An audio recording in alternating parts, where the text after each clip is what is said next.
अस्सलाम वालेकुम नाज़रीन, मैं हूं शेख रहमत अली, आप देख रहे हैं crime today news. Revanth Reddy और आरएसएस क्या है इसकी हकीकत? केटीआर साहब, असद साहब, अकबर साहब ने कहा कि रेवंत रेड्डी साहब बीजेपी आरएसएस के लिए काम करते हैं और रेवंत रेड्डी साहब का ये बार बार कहना है कि टीआरएस और एमआईएम मिल के बीजेपी और आरएसएस के लिए काम करती है। इलेक्शन का माहौल है, हर लीडर एक दूसरे के ऊपर इल्जाम लगाते रहता, मगर आप इन चारों लीडरों में से किसी की भी मुंह जबानी लगाए गए इल्जामात पर आप यकीन मत कीजिए। हकीकत क्या है वो जानने की आप कोशिश कीजिए।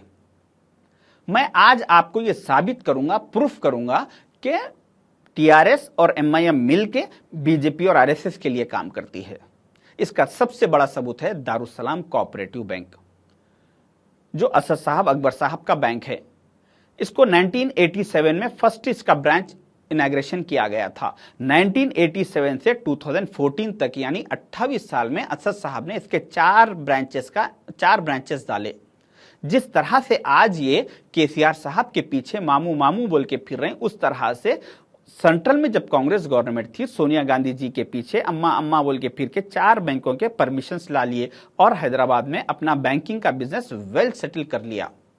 उसके बाद जब 2014 में बीजेपी की गवर्नमेंट आई तो मालूम नहीं इनका बीजेपी और आरएसएस से क्या माहिदा हुआ। अचानक 22 सितंबर 2016 को इनके दारुसलाम बैंक के चार ब्रांचेस का इनॉग्रेशन हुआ। 18 सितंबर 2016 को बंजारा हिल्स ब्रांच, 20 सितंबर 2016 को सनत नगर ब्रांच और 22 सितंबर 2016 को मलकपेट और टोली चौकी ब्रांच का इफ्तिताह हुआ। असद साहब को दारुसलाम कोऑपरेटिव बैंक के पहले चार ब्रांचेस डालने के लिए 28 साल लगे, जबकि सेंट्रल में कांग्रेस गवर्नमेंट और फिर इन्हों कांग्रेस में अलायंस में रहते हुए और दूसरे चार ब्रांचेस डालने के लिए इनको सिर्फ 4 दिन लगे, जबकि सेंट्रल में बीजेपी गवर्नमेंट, आरएसएस गवर्नमेंट। इससे मैं आपको इन्हीं के पेपर, एतमाद पेपर में आए हुए एडवर्टाइजमेंट के डेट वाइज मैं आपको सबूत दे रहा हूं। इससे बड़ा सवाल यह है कि 8 नवंबर 2016 को नोटबंदी की गई हिंदुस्तान में। नरेंद्र मोदी जी ने नोटबंदी किया। उस नोटबंदी से 44 डेज बिफोर इनके दारुसलाम बैंक के 4 ब्रांचेस का इनॉग्रेशन हुआ। मैंने एक आरबीआई से रिलेटेड ऑफिसर से इसके बारे में मालूमात करने की कोशिश की तो उन्होंने बताया कि नोटबंदी जो 8 नवंबर 2016 में की गई, उससे 6 महीने पहले कुछ इसका डिसीजन नोटबंदी का लिया जा चुका था, क्योंकि सारे इंडिया में हजारों बैंक के ब्रांचेस है। इन सारे ब्रांचेस को करोड़ ऑफ रुपीस नए नोट देना था, लाखों करोड़ रुपए प्रिंट करना था। इसीलिए 6 महीने पहले से नए नोटों की प्रिंटिंग चालू हो गई थी और यह बहुत ही सीक्रेट रखा गया था। यहां तक कि बीजेपी के कुछ एमपीस को भी इसकी इत्तला नहीं थी, सिर्फ ये हाईली लेवल के लोगों को मालूम था। और नोटबंदी होने वाली है, इस वजह से सारे इंडिया में कोऑपरेटिव नए बैंकों के परमिशंस और ब्रांचों के परमिशन तकरीबन रोक दिए गए थे। वैसे वक्त पे सारे हिंदुस्तान के कोई कोऑपरेटिव बैंक के 4 ब्रांचेस का किसी को परमिशन नहीं मिलता, किसी के 4 ब्रांचेस इनॉग्रेशन नहीं होते नोटबंदी से पहले। दारुसलाम कोऑपरेटिव बैंक के 4 ब्रांचेस 44 डेज बिफोर इनॉग्रेशन होते हैं, इनको परमिशन मिलता है। ये इस बात का सबूत है कि ये दोनों भाई आरएसएस और बीजेपी से सेंट्रल में मिलके काम कर रहे हैं और इनको इस बात की शाहिद के इत्तला पहले से थी।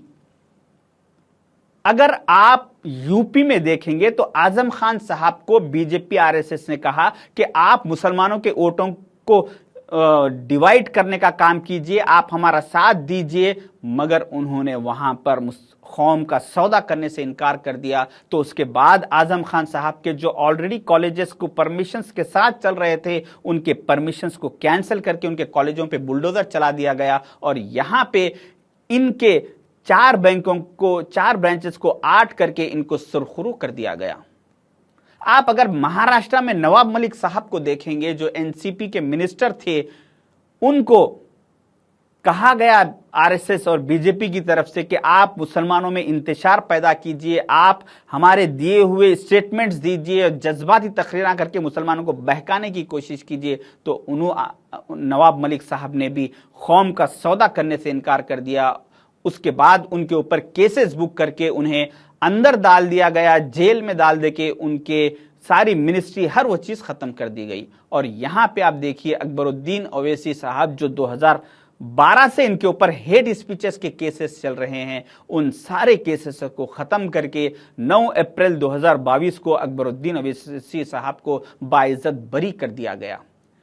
इतना सब कुछ देखने और सबूतों के साथ सुनने के बावजूद भी अगर आप लोग को इन लोगों के जज्बाती तकरीरों पर यकीन है और आप इस बात को नहीं मानना चाह रहे हैं कि ये आरएसएस बीजेपी के लिए काम करते हैं, तो फिर आपका अल्लाह ही मुहाफिज है।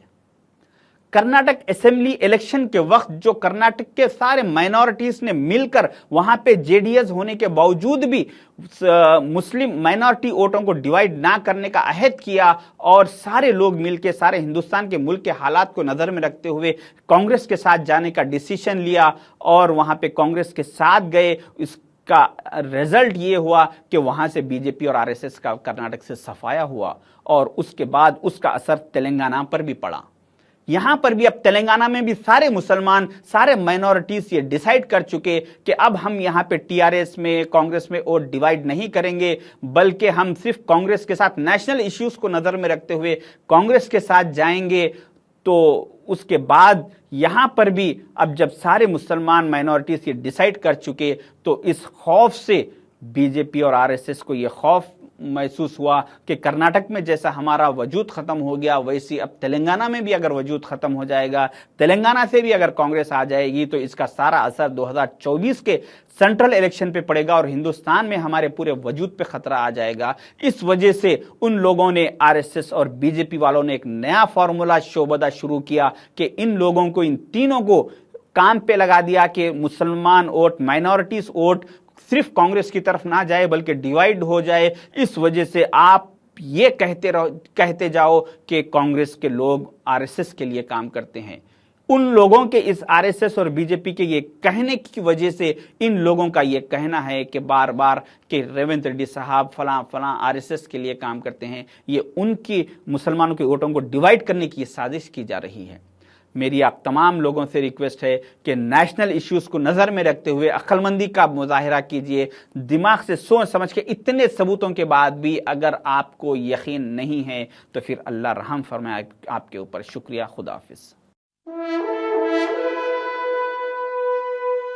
अल्हम्दुलिल्लाह, अपने मुक़द्दस नाम की तरह हर दुल्हा दुल्हन की हयात नौ के आगाज का बावखार नाम HKGN फर्नीचर्स। जी हाँ, HKGN फर्नीचर्स एनआरआईज, कारनशीन फैमिलीज के लिए दीदाजेब, शानदार, शाहकार, मजबूत और पायदार, दिलकश और दिलनशी शादी के फर्नीचर का सबसे बड़ा शोरूम अब Shastripuram king colony main road के पुरसुकून माहौल में। पसंद फरमाइए आपकी शहजादी के लिए खूबसूरत जहेज का मुकम्मल फर्नीचर सिर्फ 29,999 रुपए में। जी हाँ, 29,999 रुपीज।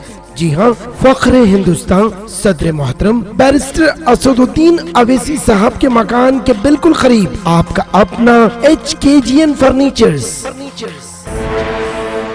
9618650827